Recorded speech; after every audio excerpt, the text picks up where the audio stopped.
गांव के किनारे एक टूटा घर था। लोग कहते थे वहां चुड़ैल बुद्धि अम्मा रहती है, लेकिन कोई नहीं जानता था कि चुड़ैल बनने की कहानी दर्द से जुड़ी हुई है।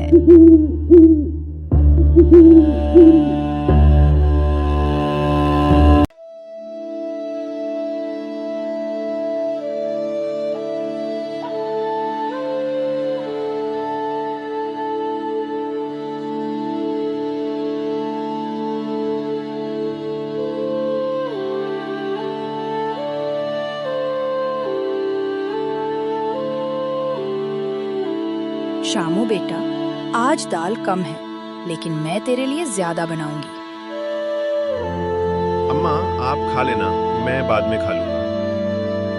अम्मा और श्यामू एक दूसरे के लिए ही दुनिया थे, पर एक दिन माँ बेटे के प्यार को किसी की नजर लगी।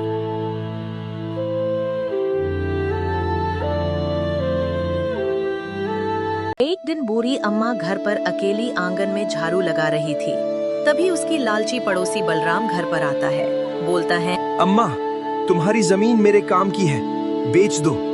अम्मा सोच में पड़ जाती है और बोलती है, नहीं बाबा, ये मेरे बेटे की निशानी है। इतना सुनते ही लालची पड़ोसी गुस्से में आ जाता है और बोलता है, तुम नहीं दोगी? ठीक है, फिर गांव वालों को बताना पड़ेगा कि तुम जादू टोना करती हो। बस यहीं से अम्मा के खिलाफ अफवाहों की आग भड़क उठी।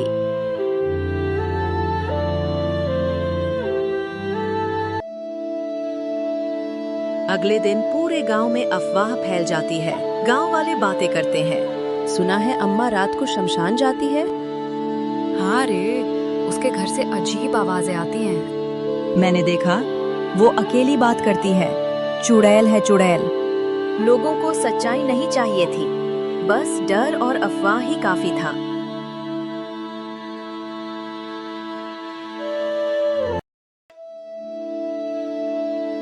एक दिन श्यामू बहुत बीमार पड़ जाता है।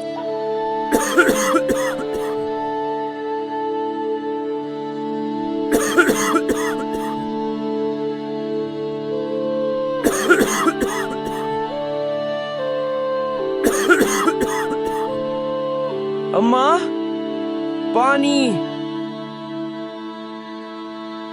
बूढ़ी अम्मा रोते हुए बेटे को पानी पिलाती है।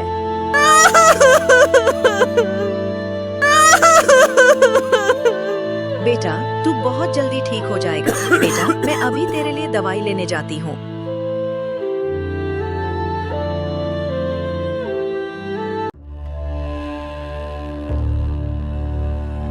अम्मा दवा लाने घर से जल्दी जल्दी निकली है, पर गांव वालों ने उसे घर के बाहर ही रोक लिया और चिल्लाने लगे, चुड़ैल को गांव से बाहर करो। हाँ हाँ भाइयों, इसकी छाया भी हमारे बच्चों के लिए अशुभ है, निकालो इसे।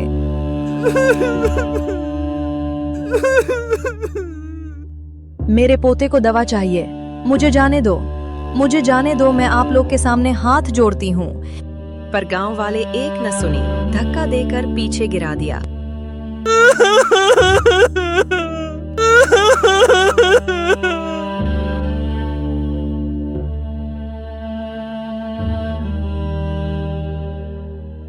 जब अम्मा वापस लौटी, श्यामू अब नहीं था।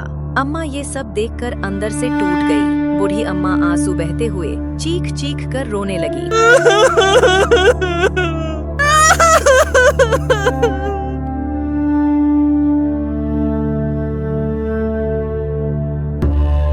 मेरे श्यामू को तुम सब ने मार दिया, इसका बदला लेकर रहूंगी।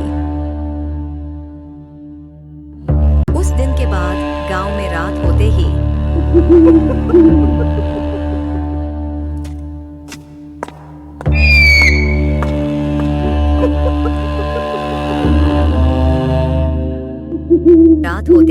फुसफुसाहट, कदमों की आहट और अजीब परछाइयां दिखने लगी। गांव वालों ने नाम दिया चुड़ैल बुद्धि अम्मा। आज भी गांव वाले मानते हैं कि बुद्धि अम्मा चुड़ैल नहीं बनी, उसे चुड़ैल